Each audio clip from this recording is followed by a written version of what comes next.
faire. Je vais donc commencer par passer la parole à Madame Agnès Canaillet. Oui, merci Madame la Présidente, Monsieur le Président. Moi, je vais m'adresser principalement au ministère de l'Intérieur. Tout d'abord, sur la loi du 25 juillet 2024 sur les ingérences étrangères, dont j'étais rapporteur au Sénat, j'attire l'attention sur le fait qu'il y a quand même aujourd'hui 0 décret d'application qui ont été pris depuis plus d'1 an, et que non seulement il n'y a pas de décret d'application, mais qu'ensuite le débat qui devait avoir lieu avant le 25 juin dernier au sein du Parlement sur l'état de la menace n'a pas eu lieu. Or, on voit bien dans les échanges très intéressants que nous avons eus ce matin et qui permettent de nous acculturer à ces risques, qu'il y a une nécessité de faire prendre conscience et d'expliquer quel est l'état réel des menaces en France sur ces ingérences, qu'elles soient numériques mais pas que, puisqu'on voit bien aujourd'hui qu'il y a d'autres formes d'ingérence.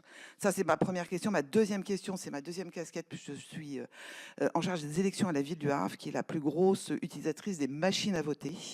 Je rappelle que les machines à voter, ce sont des machines à voter électroniques et non pas informatiques ni numériques. Elles sont toutes autonomes et qu'elles sont des grosses machines à calculer.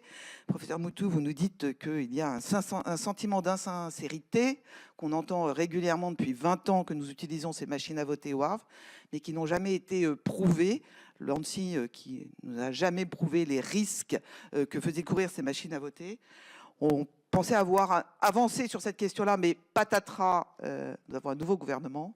Donc on voudrait savoir quand est-ce que s'il y a une levée du moratoire qui est prévue, parce que c'est vrai que ça a un enjeu sur l'organisation de nos élections municipales.